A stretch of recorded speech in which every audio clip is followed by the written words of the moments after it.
안녕하세요. 오늘은 성경에는 포함되지 않았지만 초기 기독교의 또 다른 얼굴을 보여주는 아주 흥미로운 고대 문헌이죠. 바로 마리아 복음에 대해 좀 깊이 파고들어 보겠습니다. 여러분이 보내주신 마리아 복음, 정의, 발견, 그리고 의미, 자료를 바탕으로 이야기를 나눠볼게요. 네, 안녕하세요. 마리아 복음, 참 흥미로운 텍스트입니다. 이게 정확히 어떤 문헌인가요? 우리가 보통 아는 사복음서랑은 좀 다른 거죠? 네, 맞아요. 신약 정경, 그러니까 공식 복음서는 아니고요. 보통 외경이나 위경으로 분류되는 고대 기독교 문헌 중 하나입니다. 외경이군요. 가장 큰 특징은 역시 막달라 마리아가 주인공이라는 점이에요. 예수님이 부활하신 후에 다른 제자들에게 예수님의 비밀 가르침을 전하는 역할로 등장하죠. 아, 막달라 마리아가요? 보통은 그냥 예수님의 부활을 처음 목격한 인물 정도로만 알았는데. 그쵸. 여기서는 단순한 증인을 넘어서 뭐랄까 영적인 리더로서의 면모가 부각됩니다. 예수님의 핵심 가르침을 직접 전수받고 다른 제자들을 이끄는 모습으로 그려져요. 여선이 그렇게 중심적인 역할을 하다니 당시로서는 굉장히 파격적이었겠는데요. 네, 상당히 파격적이죠. 내용 면에서도 기존 교회의 가르침과는 좀 다른 영지주의적인 성격이 강하게 나타납니다. 영지주의요? 그게 구체적으로 어떤 건가요? 영지라는 게 그냥 지식이 아니라 내면의 어떤 깊은 깨달음, 영적인 알을 의미해요. 그러니까 구원이 어떤 외부적인 규칙이나 교회를 통해서가 아니라 각자 자기 안에 신성한 불꽃, 그 진리를 깨닫는 걸 통해서 이루어진다고 보는 거죠. 아하, 내면의 깨달음이 중요하다. 흥미롭네요. 그럼 이 문헌은 어떻게 세상에 알려지게 된 건가요? 발견 과정도 좀 특별했을 것 같은데요. 라인하르트라는 분이 이집트 카이로에 갔다가요. 네. 골동품 시장에서 파피루스 뭉치를 하나 샀는데 거기에 이 마리아 복음의 콥트어 번역본이 포함되어 있었던 거죠. 와, 우연한 발견이었군요. 콥트어면 고대 이집트 기독교인들이 쓰던 언어 맞죠? 맞습니다. 그게 이제 베를린 파피루스 8502라고 불리는데요.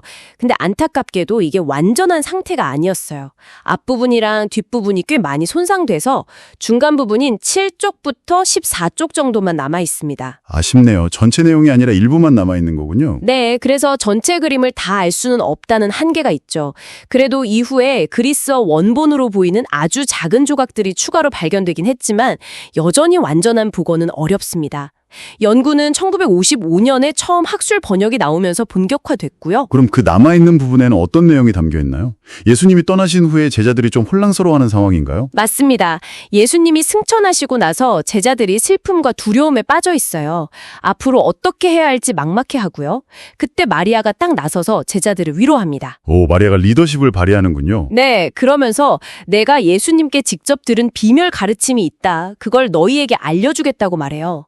그 가르침의 핵심 중 하나는 죄라는 게 어떤 외적인 행동 규범을 어기는 문제가 아니라 근본적으로는 내면의 무지, 뭐랄까, 영적인 어둠과 관련이 있다는 거예요. 내면의 문제다. 그렇죠. 그래서 영원히 이 물질 세계나 육체의 속박에서 벗어나려면 결국 자기 안에 참된 본성, 그 내면의 진리를 깨달아야 한다는 거죠.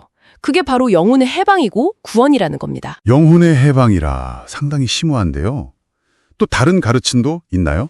마리아가 자신이 본 환시에 대해서도 이야기하는데요.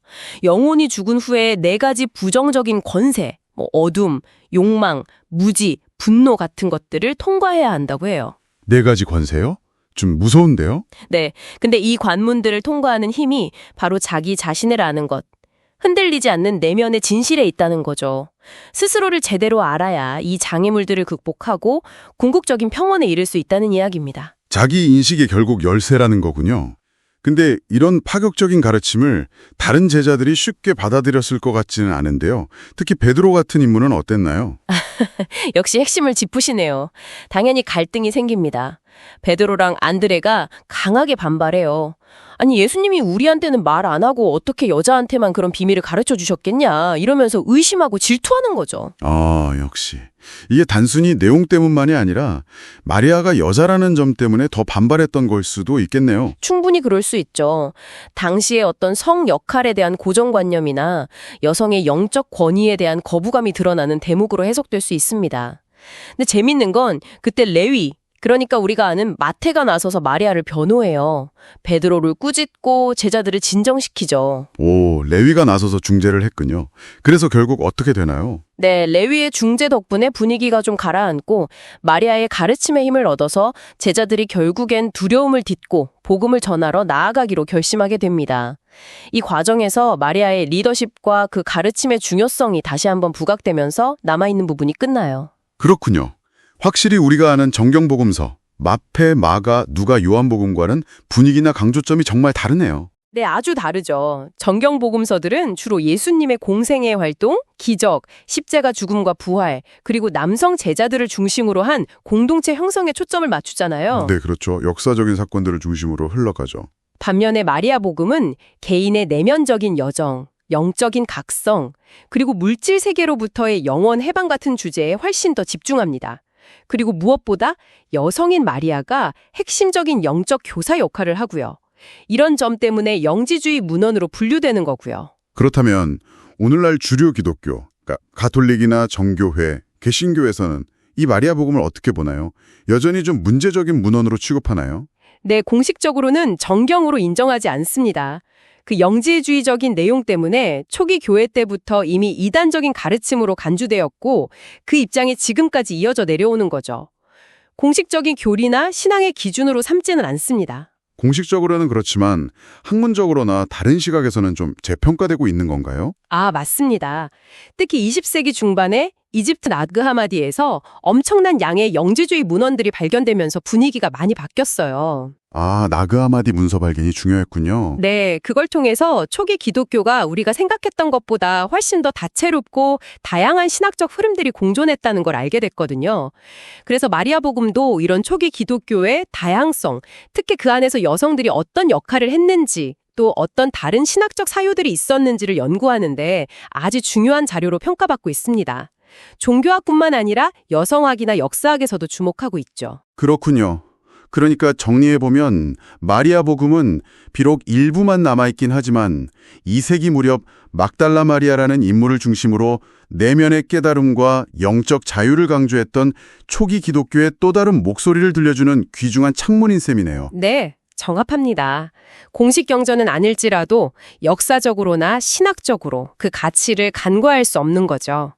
초기 기독교의 풍요로움을 보여주는 한 단면이라고 할 수 있겠습니다. 자, 오늘 마리아 복음에 대해 깊이 알아봤는데요.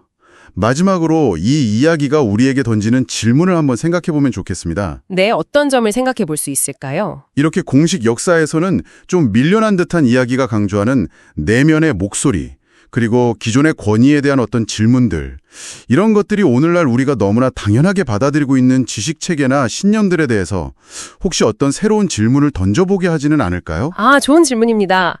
어쩌면 우리 안에도 마리아처럼 기존의 틀에 갇히지 않는 목소리가 있을 수 있겠죠. 여러분 각자의 내면에서 들려오는 소리는 지금 뭐라고 이야기하고 있는지 한번 귀 기울여 보는 것도 의미 있는 시간이 될 것 같습니다.